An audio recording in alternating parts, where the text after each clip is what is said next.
रावण ने मरते समय औरतों के बारे में 8 बातें बताई। गंदी हैं पर बिल्कुल सच हैं। दोस्तों, रावण जैसा राक्षस और महाज्ञानी इस धरती पर कोई नहीं हुआ। उसे जितना अपनी भुजाओं पर घमंड था, उतना ही वह अपने ज्ञान पर गर्व करता था। कहते हैं कि उस वक्त उसके जैसा ज्ञानी पुरुष और कोई नहीं था। रावण का नाम सुनते ही लोग उसकी बुराइयां बताने लगते हैं, लेकिन रावण कुछ ब्रह्मांड का सबसे ज्ञानी पंडित कहा जाता था। कहते हैं कि रावण शिव जी का बहुत बड़ा भक्त था। कोई दिन ऐसा नहीं जाता जिस दिन वो शिव जी की आराधना ना करे, लेकिन रावण के काम ने उसे हमेशा के लिए बुरा बना दिया। सीता माता का अपहरण करके उन्हें अपनी रानी बनाने के ख्वाब देखने लगा।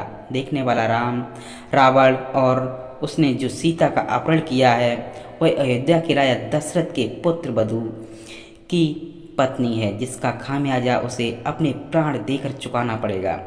लेकिन दोस्तों, एक ज्ञानी पंडित होने की वजह से रावण ने प्राण त्यागते समय बहुत सारी अच्छी भी बातें भी बताई थीं, जिनमें से उसने महिलाओं की 8 बुराइयों का वर्णन किया था। और आज हम आपको नई बुराइयों के बारे में बताएंगे। तो चलिए शुरू करते हैं। दोस्तों, कुछ तो रावण ने माता सीता का अपहरण किया था। तब महल में वापस आते ही रावण की पत्नी मंदोदरी ने रावण से कहा कि सीता एक पतिव्रता स्त्री है।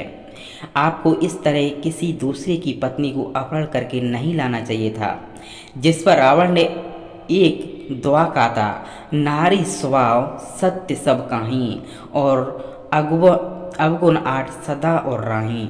साहस अनरथ चपलता माया भय अविवेक असोज अदाया। इस दोहे में रावण ने स्त्री की 8 बुराइयों का वर्णन किया था। और जो पहली बुराई रावण के द्वारा बताई गई थी वह यही थी कि स्त्रियां साहसी होती हैं, लेकिन इस साहस का इस्तेमाल स्त्रियां एक अवगुण की तरह करती हैं। कहने का मतलब यह है कि कभी कभी वह साहसी होने के चक्कर में ऐसा कार्य कर जाती हैं जिससे उनके घर और परिवार को पछताना पड़ता है। साहस अगर दुस्साहस में बदल जाए तो फायदे की जगह इसका नुकसान भी उठाना पड़ता है। इसलिए स्त्रियों का साहसी होना एक अवगुण के समान है। और यह बात रावण ने इसलिए कही थी कि क्योंकि जब मंदोदरी को इस बात का पता चला कि रावण ने श्री राम की धर्मपत्नी सीता जी का अपहरण कर लिया है, तो मंदोदरी बहुत ज़्यादा घबरा गई थी और इस डर गई थी। जिस वजह से रावण के महल में प्रवेश करते ही मंदोदरी ने रावण से कहा था कि आप उस वनवासी राम की पत्नी को वापस कर दो, क्योंकि मुझे उस वनवासी से बहुत डर लग रहा है। इस पर रावण ने कहा था कि मंदोदरी, तुम लंकापति रावण की पत्नी हो। तुम्हारा इस तरह डरना लंकापति रावण के लिए शर्म की बात है। और मंदोदरी, इस बात से रावण ने औरतों के अंदर के साहस को एक अवगुण की तरह बताया था। तो दूसरा अवगुण रावण ने बताया था, स्त्रियों के अंदर एक अजीब सा डर हमेशा बना रहता है। वैसे स्त्रियां निडर और साहसी होती हैं, लेकिन उनमें एक डर भी की भावना भी होती है और स्त्रियां अपने ही इस भावना से बचने के लिए किसी भी हद तक जा सकती हैं दोस्तों। और रावण के अनुसार दुनिया बहुत ही कोमल स्वभाव की होती हैं, स्त्रियां बहुत ही कोमल स्वभाव की होती हैं। इस वजह से वह कभी कभी बिना वजह की छोटी छोटी बातों पर डर जाती हैं और अपने डर से बचने के लिए वह किसी भी हद तक जा सकती हैं। स्त्रियां इस बहस से बचने के लिए कभी कभी वह काम तक करने को तैयार हो जाती हैं जो कभी उन्हें जीवन में नहीं करना चाहिए। इस बहस से बचने के लिए स्त्रियां कभी कभी ऐसी मुसीबत में फंस जाती हैं जहाँ से निकलना बहुत ही मुश्किल होता है और बाद में इस चीज़ का पछतावा होता है। और इन सब की वजह से इन स्त्रियों के साथ साथ इनके सगे संबंधियों को भी इस चीज़ का हर्जाना भुगतना पड़ता है।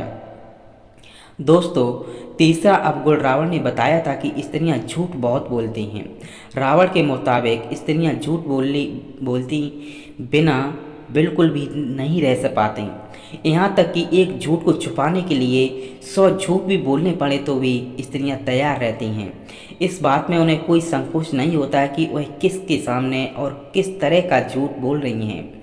और दोस्तों, इस बात को आप सब ने अपने डेली लाइफ में भी नोटिस किया होगा कि स्त्रियां क्या, लड़कियां बिना मतलब के झूठ बोलती हैं, क्योंकि एक बहुत गंदी आदत है दोस्तों। इस झूठ की वजह से कभी कभी लोगों के रिश्ते और ज़िंदगी दोनों बर्बाद हो जाते हैं दोस्तों। चौथा अवगुण को रावण ने बताया था कि दुनिया बहुत ही मतलबी होती है और अपना मतलब निकालने के लिए स्त्रियां किसी भी हद तक जा सकती हैं। तो चाहे उन्हें किसी को धोखा देना पड़े या फिर उन्हें किसी को अपने रास्ते से हटाना पड़े, क्योंकि न पड़े, या किसी को झूठे मन से अपनाना पड़े, अपने लालच के लिए चलते कुछ भी कर सकते हैं, किसी भी लालच में फंस सकते हैं और अपने मतलब के लिए किसी को भी फंसा सकते हैं।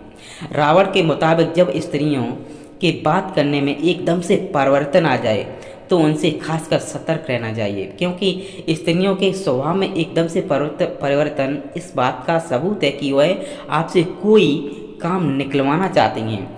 रावण ने इस बात को तब कहा था जब रावण अपनी जिंदगी के अंतिम पल जी रहा था और उसके पास लक्ष्मण जी खड़े हुए थे। दोस्तों, हम भी सभी जानते हैं कि रावण महाज्ञानी था, लेकिन रावण एक राक्षसी का पुत्र भी था, जिस वजह से वह मायावी था। और रावण के 10 सिर थे, उसके पास मन को बढ़ाने की असीम शक्तियाँ थी, और इन सब के बावजूद भी वस्तुओं के मन को नहीं पढ़ सका। इसलिए रावण ने 5वां अवगुण स्त्रियों से संबंधित बताया था कि स्त्रियां मन से बहुत चंचल होती हैं। रावण के मुताबिक स्त्रियों के मन में क्या चल रहा है, इस बात को जान पाना किसी भी मनुष्य के बस की बात नहीं है। स्त्रियों के मन में जो चल रहा होता है उसे कभी वह बताती भी नहीं है, और जब उनसे पूछा जाता है तो उस बात को इस तरह से घुमा देती हैं कि उसे समझ पाना बहुत टेढ़ी खीर हो जाती है। रावण के मुताबिक स्त्रियों के स्वभाव में माया की झलक होती है। अपने चंचल स्वभाव से स्त्रियां केवल आंखों आंखों में किसी का भी मन मोह सकती हैं और उन्हें अपने हिसाब से कठपुतली की तरह घुमा सकती हैं।